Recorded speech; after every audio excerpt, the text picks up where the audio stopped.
साथियों, पुनः से मैं वीडियो के माध्यम से सामाजिक न्याय की पाठशाला में आज उपस्थित हुआ हूँ। बंधुओं, मैं एक सामाजिक कार्यकर्ता NK साहू उर्फ OBC नंदजी साहू। जैसा कि भारतीय संविधान के मौलिक अधिकार में आपको समता का अधिकार दिया गया है। साथियों, समता का अधिकार का तात्पर्य होता है भारत में किसी भी जाति, धर्म, संप्रदाय, भाषा, रीति रिवाज, मूल वंश और लिंग के आधार पर कोई व्यक्ति दूसरे व्यक्ति के साथ भेदभाव नहीं करेगा। सभी व्यक्ति समान है। इसी तरह कानून के समक्ष समानता का अधिकार आपको मिला हुआ है और छुआछूत में भेदभाव नहीं होगा। इसी तरह रोजगार के अवसर में समानता, छुआछूत का अंत, उपाधियों का अंत। साथियों, तीसरा टॉपिक जो आता है रोजगार के अवसर में समानता, उसमें मैं आपको बताना चाह रहा हूं कि भारत में जो आरक्षण की व्यवस्था थी, आरक्षण की व्यवस्था ऐसे लोगों को थी जो सामाजिक और शैक्षणिक रूप से सदियों से पीछे रह गए थे। उनको शिक्षा का अधिकार नहीं दिया गया, इसलिए समाज की मुख्य धारा में नहीं जुड़ पाए।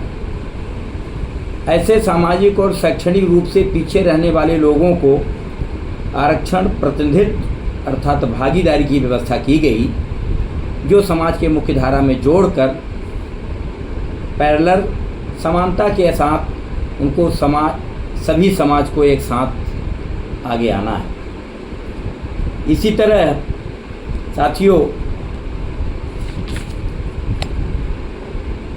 अनुच्छेद 16(4)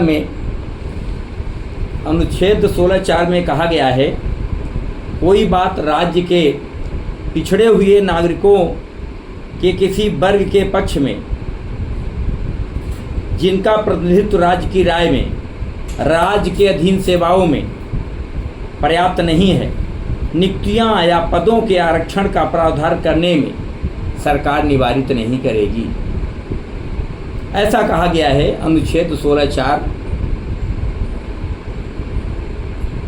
में कि रोजगार में अवसर की समता का प्रावधान किया गया है।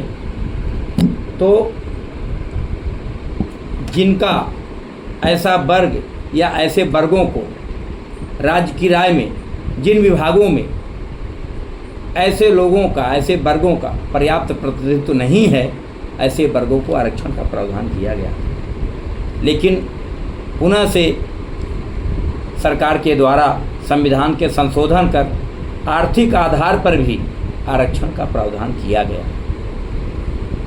मैं धन्यवाद देना चाहूँगा सरकार को कि सामान्य वर्ग में ऐसे भी कुछ लोग हैं जो आर्थिक आधार पर बहुत गरीब हैं।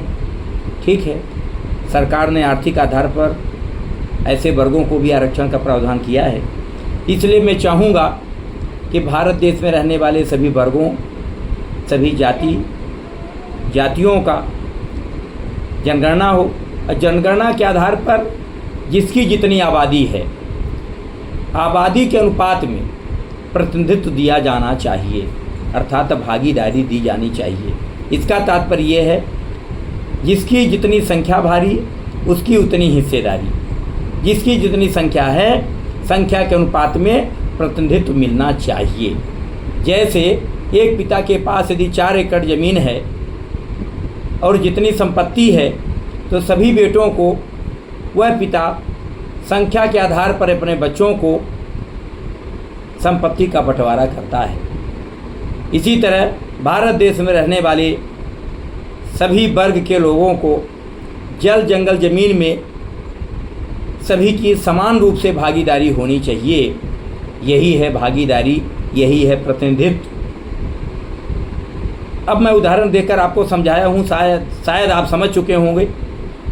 मैं सरकार से भी अनुरोध करता हूँ के आबादी के अनुपात में प्रतिनिधित्व भागीदारी सुनिश्चित करना चाहिए। मैं अपनी वाणी को विराम देता हूँ। सभी भारतवासियों को, भाई एवं बहनों को सादर नमस्कार। जय संविधान, जय भारत।